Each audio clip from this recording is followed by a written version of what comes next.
vai sentar no style, dale, नमस्कार मित्रांनो, तुम्हाला स्वागत आहे माझ्या अजून एका ब्लॉग मध्ये, जिथे आज आपण जाणार आहे पंढरपूरला.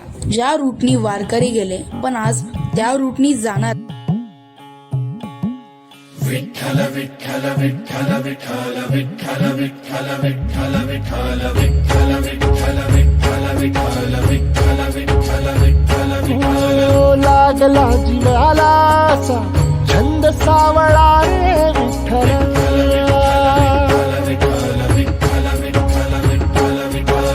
वाळवंटी बोलावतो तुझा सोहळा रे विठ्ठल.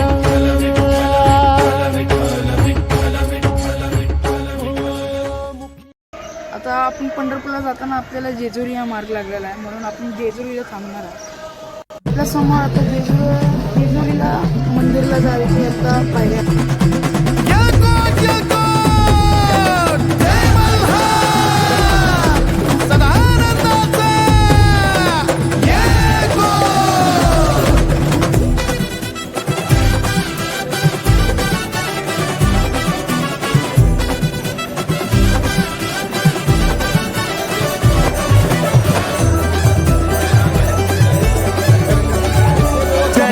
पिपानी वाजवली आपानी धुमाळ धुपानी झाली आज आली आज आली.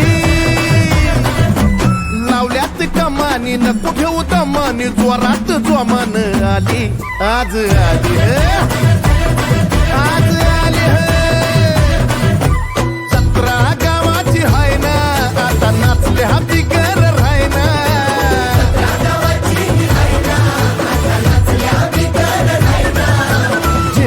गडकोट येळकोट येळकोट रेवड्या गुलाल बत्ताशी उधळताना आकाशी गाव सार लागलं या गाया.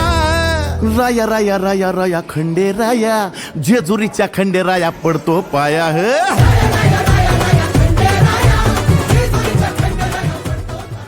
आपलं जेजुरीचं मंदिरचे दर्शन झालेले आहेत, खंडोबाचे दर्शन, आणि आता आपण निघत आहे वापस पंढरपूर करणार.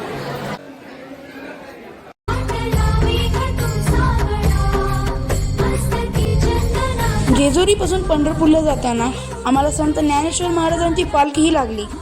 मग आम्ही त्यांचे दर्शन घेऊन पंढरपूरला पोहोचलो.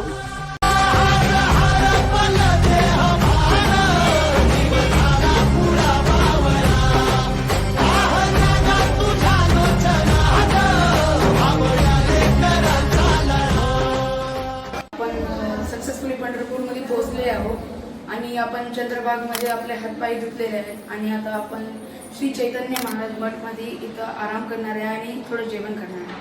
मित्रांनो, चैतन्य महाराज मठमध्ये आम्ही थोडं आराम घेतला आणि थोडं जेवणही केलं आणि त्यानंतर आम्ही निघालो श्री विठ्ठल आणि रुक्मिणी यांची दर्शन घ्यायला.